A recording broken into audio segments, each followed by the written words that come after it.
Assalamualaikum warahmatullahi wabarakatuh. Baiklah, kita akan mempelajari analisis dan mitigasi bencana vulkanik.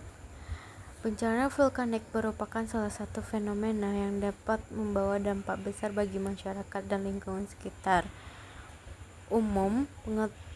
Memahami dan mengatasi bencana vulkanik secara komprehensif perlu dilakukan analisis mendalam mencakup konsep, penyebab, dan dampak, serta strategis mitigasi yang lebih efektif. Selanjutnya, konsep bencana vulkanisme. Aktivitas vulkanik.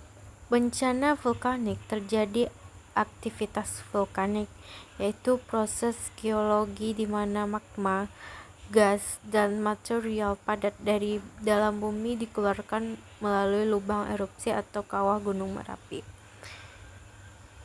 Jenis gunung api. Gunung api dibedakan berdasarkan sifat dan pola erupsinya, seperti gunung api aktif, gunung api tidur, dan gunung api mati. Masing-masing jenis memiliki karakteristik dan potensial bahaya yang berbeda. Fenomena vulkanik. Fenomena vulkanik yang dapat menyebabkan bencana meliputi letusan, aliran lava, awan panas, hujan abu vulkanik, dan gempa vulkanik. Setiap fenomena ini memiliki dampak signifikan terhadap lingkungan dan masyarakat sekitar. Selanjutnya, analisis bencana vulkanisme.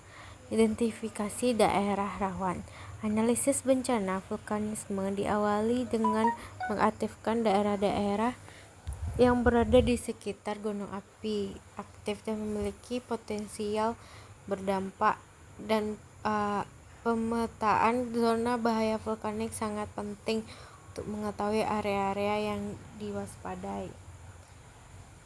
Evaluasi sejarah erupsi. Mempelajari catatan sejarah erupsi di wilayah tertentu juga merupakan langkah penting. Data ini dapat memberikan informasi tentang pola, frekuensi, dan karakteristik letusan yang pernah terjadi di masa lalu. Analisis kerentanan. Selain itu, analisis bencana juga harus mencakup penilaian tingkat kerentanan masyarakat dan infrastruktur yang berada di daerah rawan bencana vulkanisme. Hal ini akan membantu dalam menentukan prioritas dan strategi mitigasi yang tepat. Selanjutnya, analisis penyebab bencana vulkanik.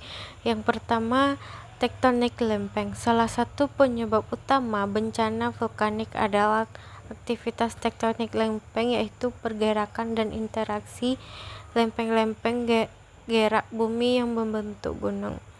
Aktivitas magmatik. Pemanasan dan pergerakan magma, cairan batuan lava di dalam bumi juga merupakan faktor penting yang dapat memicu terjadinya erupsi gunung api. Faktor alam lainnya. Selain itu, fenomena alam lain seperti gempa bumi, longsor, dan iklim dapat mempengaruhi aktivitas vulkanik dan meningkatkan risiko bencana. Nah, selanjutnya ada analisis dampak bencana vulkanisme. Dampak langsung. Dampak langsung bencana vulkanisme meliputi kerusakan infrastruktur, kerugian ekonomi, serta hilangnya nyawa akibat letusan, aliran lava, awan panas, dan hujan abu vulkanik. Dampak tidak langsung. Selain itu, bencana vulkanik juga dapat menyebabkan dampak tidak langsung seperti gangguan transportasi, komunikasi, kontaminasi air, tanah, serta masalah kesehatan masyarakat.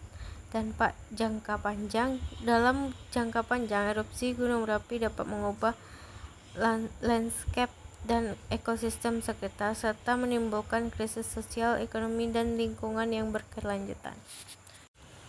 Selanjutnya, kita akan mempelajari mitigasi bencana vulkanisme. Yang pertama, pemantauan dan peringatan.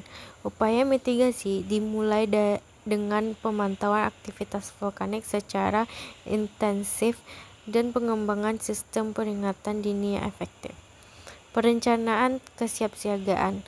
Langkah selanjutnya adalah menyusun rencana kesiapsiagaan yang cukup, peta zona bahaya, jalur evakuasi, dan prosedur tanggap darurat. Yang ketiga ada pembangunan ketahanan. Selain itu,